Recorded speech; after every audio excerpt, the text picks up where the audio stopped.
Hello and welcome back. Sean here, Mountains Garage, almost lunchtime edition on this beautiful fall day in October 2024. Today I'm Margarita. This shirt's starting to get a little dirty, but that's all dirt that I didn't rub off on myself. I'll probably wash this one time maybe, and if it lasts that long. Anyway, doing a little shop update before lunch today. This particular bench I bought, well, it'll be a year and a half ago. On an April day, I saw it posted, and I honestly didn't know where I would even put it, but I wanted a bench that could free range and like move under a project and put all said parts from project like underneath. It was used in a sandblasting shop. It's pretty rough. I did a video on it when I got it. I spent 1 hour fixing it up and promised, like the other 6 benches I bought after this one, brand new ones, that have transformed my shop into usable surfaces I can work on it. At any time, I have 2 or 3 of them that I can actually see the top, and the other ones have unfortunately became horizontal storage devices. That happens. But this one is well used. In fact, the part that I consider the front, I don't think the camera picks it up, but it's hammered pretty good. Again, this thing was beat. But the back half, what I consider the back half, is still pretty smooth. And that made me think, well, I got lucky a few weeks ago on a midnight on a Friday night. I was the first to respond to this 4-foot finger brake, which I've been shopping for. I have metal brake saved in my favorites.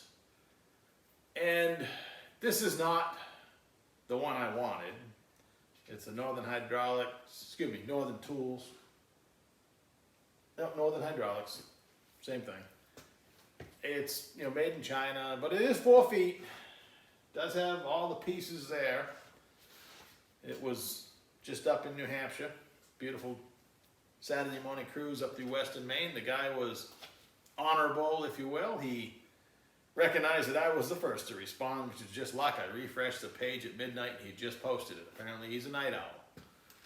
So much so that he said I was anxious to go get it in the morning before the other 100 people that wanted it got there. It's first come, first serve. I was afraid when he didn't respond that I'd already lost out, but I just drove up there and he happened to be there. It all worked out.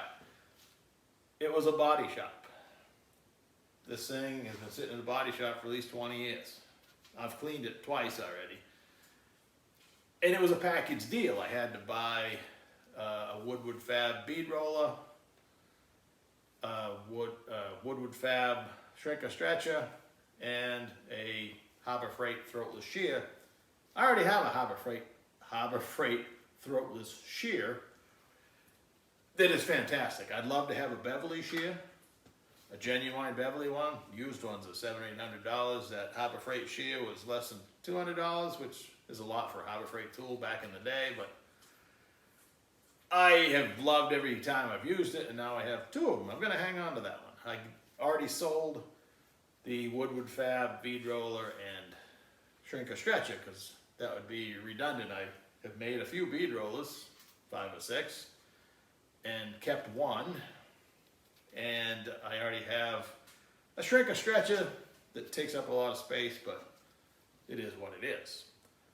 I also had a 3-foot Tractor Supply brake.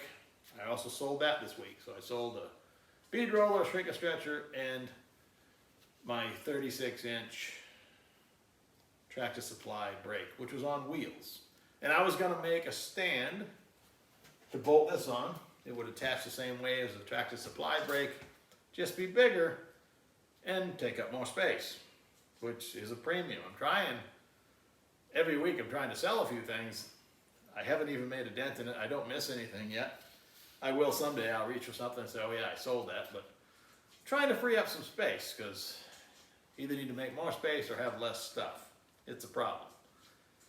Anyway, looking at this bench that was sitting right over there off camera, this has been hanging here for a few days. When we loaded it into my truck, it was attached to a cabinet. Fortunately, it broke away from the cabinet. The top is still here of that cabinet. It's pretty heavy. And he says, if you don't mind leaving that cabinet, I got to pick through all the junk that was in it anyway. Perfect. I didn't want it anyway. I came back. Some of the dust blew off this stuff on the way back in the back of my Dodge. I blew it off with air when I got here. I've cleaned it twice since then. Getting down to the nitty gritty now. But anyway, looking at this bench, it's already taken up space. This brake is going to occupy the back section, which is still in nice shape. I don't know why I didn't make this the front and that the back, but I didn't. I already put some trailer hitches on the front here. I still need to finish making a shelf underneath, at least one.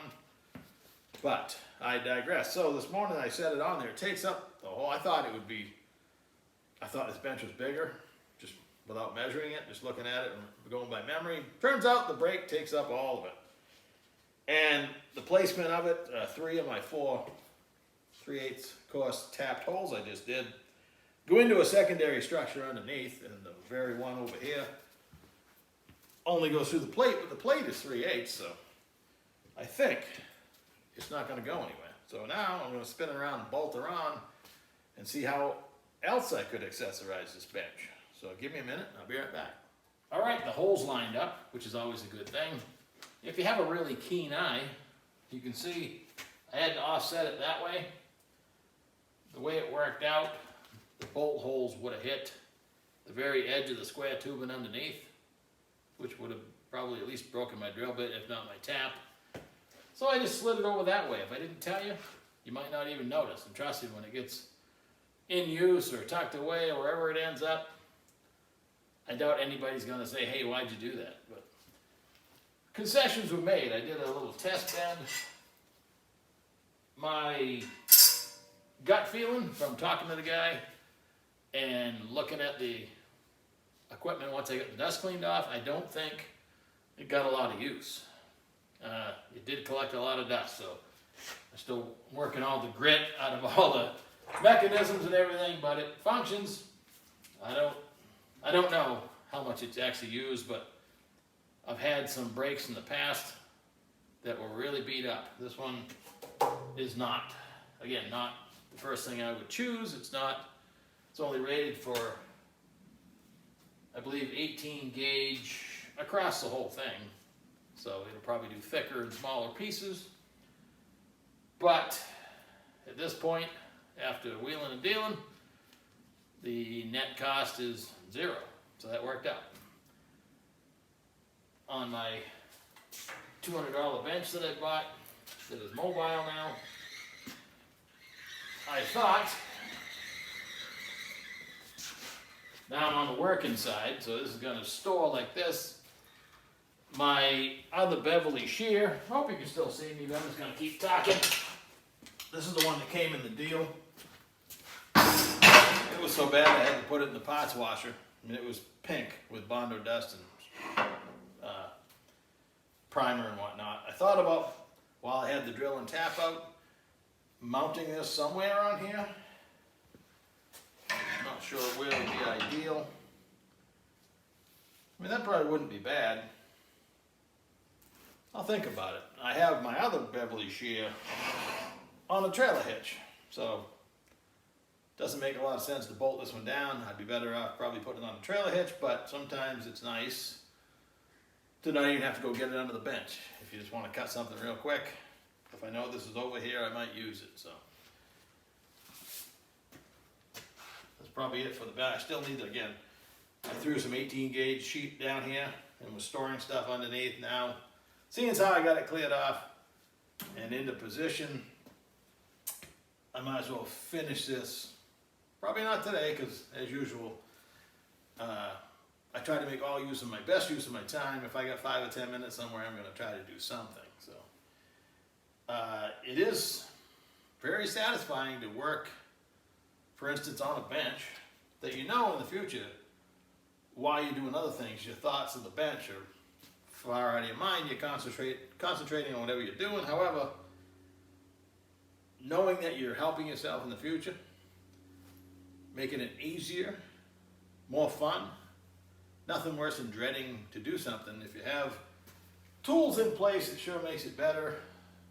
My history of tools here in the shop, when I bought the 36-inch brake, that particular day, I think I was putting a piece of floor in a square body Chevy, and I had nothing. I don't even think I had a steel bench that I could hammer a piece of metal over. So I bought it, decorated it with stickers, put wheels under it over the years, and knew someday, situationally, I would be upgrading it if it made financial sense, because you can completely get lost and go buy all brand new stuff and then owe a lot of money. That's, if you watch this channel at all, it's usually not my MO. I'm gonna wheel and deal and try to upgrade and somehow better my situation in the process, because just randomly spending money, not gonna happen. So that's why most everything you see here is probably used. Occasionally, like you can't buy, well, you could buy used wheels, beadlocks, but the specific size I needed, I took advantage of a sale. I was taking advantage of a sale last night, and we'll talk about that in the future when the stuff shows up, if it shows up. Hope it does. And yeah, being thrifty is not so bad. It's also fun. Sidebar again, I grew up on Saturday mornings, or often even during the week, I went yard sailing with my mother in her Pontiac station wagon, and then her 70 Pontiac Bonneville 455. And had a huge trunk, and we would go yard sailing. Her thing was restoring old oak furniture, and me, I was just looking for random stuff, and I remember talking her into dragging home a Montgomery Ward mini bike, and that's where my two-wheeled fun started. So yeah, I guess that's it for today. That's enough rambling. I'm gonna make a final decision on that. Yeah, probably, at least while I have the drill and tap out, what's a couple more threaded holes. So, all right, hope you're having a great day. Go out and do something. Take it easy.